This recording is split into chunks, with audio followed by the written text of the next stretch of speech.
Tupula izinyanga. Hey, one phoxa Stenhazen, one phoxa mfowami, one phoxa. Emva kuba senilwe kangaka mfowami wazi one phoxa. Nizokhumbula ke bafowethu ukuthi indaba niqala ukuyikhuluma ye-DA ukuthi izophatha ngo-2024. Ndiqala ukuyikhuluma ngoDisemba nokuthi i-EFF bazoyilwisa. But namhlanje uniphoxile Stenhazen. Uniphoxile mfowami. Uniphoxile vele bebengakhiphanga nto. Azange guys bathi abantu be-DA baza kum. Azange bathi bayabonga. Okwakunankinga ke bafowethu. Okwakunankinga. But ukhona lwazongena wesifazane phakwa DA. Awunamandla kakhulu. Awuyabuya ushaya u-10. Ushaya u-10 kuzobe kushubile nangona ke sizoyigudluza siyibekele ecaleni bafowethu. Asikhulekeni ngamandla guys. Asikhulekeni ngamandla le top 3. Kahle kahle South Africa sizoba ne top 4. But ke nizokhumbula ukuthi umkhondo wesizwe liqembu elifonywe ngabantu abafana noChriza noWinnie Madikizela bekuliwa bafowethu.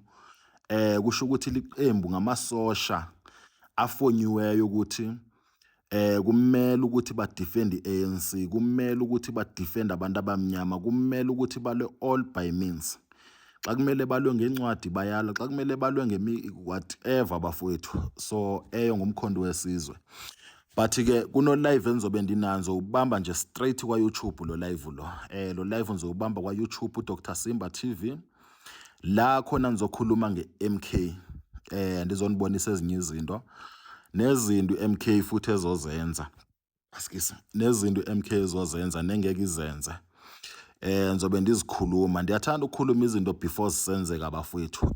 Ndiyathanda ukukhuluma izinto before senzeka. Yebo uZuma simbonile bafowethu eqonqoza upside down kuyindoda esiyibona ukuthi hayi. Yonke insiphi yawasha la. Yonke insiphi yawasha kodwa ke asiyazi yatyebisi yakho into engayisho. So indaba injalo niyeni kwa ku YouTube Dr Simba TV mawufuna ukuva lo live lonzo ubamba nje ndiuposte kwa YouTube for now. Cause into ndiyifuna ukuthi nami nongena kwa YouTube already vele traffic ikhona njengoba benishilo. Nizofike bafowethu ni subscribe ni comment ni thethe. Uyabona ne? Stenhazen usaniphoxile nje bafowethu kakhulu.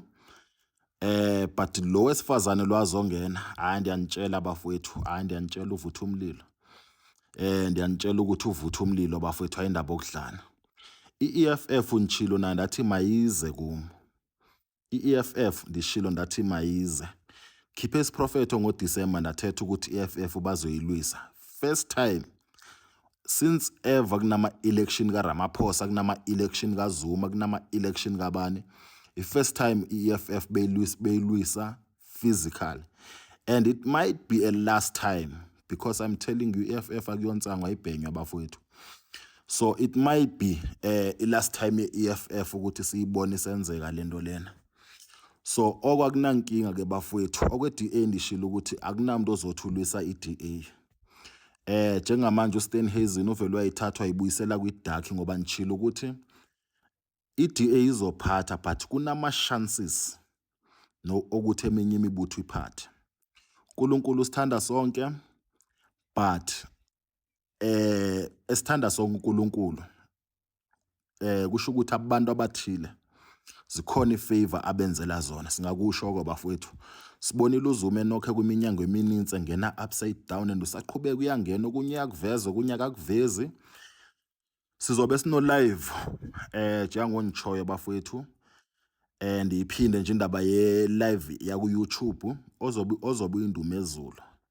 Sobe sino live ozobe indumezulu. Ndiyacela ke bafowethu ukuthi nenze ubulungiswa. Nenze ubulungiswa. Thembeni na kakhulu ke abantu beTikTok ukuthi nani nizoyovelela bafowethu. Anifuni nami ukuthi ndindibale nje ndindibale. Nthi xa nithetha na ubuthi unibone ku TikTok kule minyaka ledlulileyo kanye kwezinyanga ezidlulileyo. Anifuni ukuthi sifikelele ko level. So Stenhazen ke bafowethu hayi uyithethile into yakho ukuthi ufuna nje ukuzidubulela inyanga.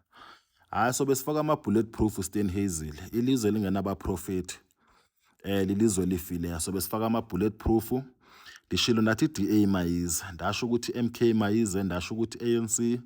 Hayi phofu ANC andiyibekanga because of I know ububhedi bayo. Last year December, just a little reminder, last year December ndithethile ukuthi ama-price azokhuphuka. Anyone esingasho ukuthi i-breadwinner, anyone oyi-breadwinner uyayazi into endiyithethayo. Anyone ke ongenayo shopping everywhere uyayazi into endiyithethayo. Low shedding i-high and kusazoba worse if kungaphatha intoni i-ANC. Yabona. So kusho ukuthi izoshiyana ngoTefezo, izoshiyana ngoTefezo. Even i-EFF bafowethu ikwi-opportunity ezininzi bingaphatha. EFF ikwi-opportunity ezininzi, i-DA sekwi-opportunity even though uStayhazen enza ngendlela enza ngayo. Because lo wesifazane mengabuya bafethu andifuna umqhatha. Andifuna umqhatha koshisa isihlangu. Koshisa isihlangu ngelakhi. Ivutha azobuya ngalo loba nzima kakhulu. So masike sibheke indaba kaSteenhazel ukuthi ithini. Asijonge indaba kaSteenhazel. Nikhumbule ukuthi iziprofetho zami ndishilo ukuthi mina ndihlanganisa into engahlangani ihlangane. Nhlanganisa amathambo aphile. So ziziprofetho zami ezo.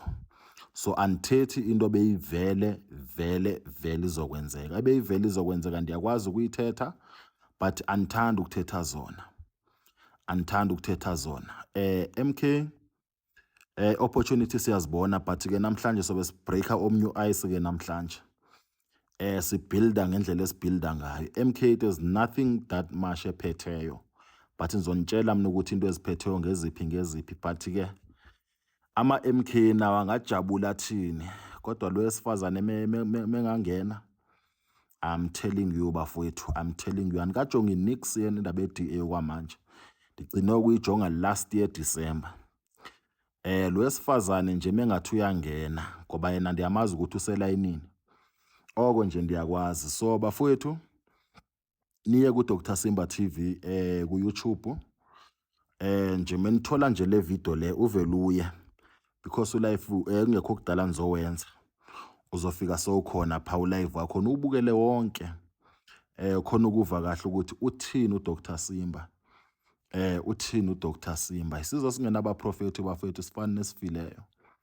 Umuntu ongenaNkulunkulu ufana nensimbi ekhencezayo. Kusho ukuthi wena nje izinto ziyazenzela phezukwakho. So ndiyabonga kakhulu isikhathi senu bafethu, ndiyabonga kakhulu.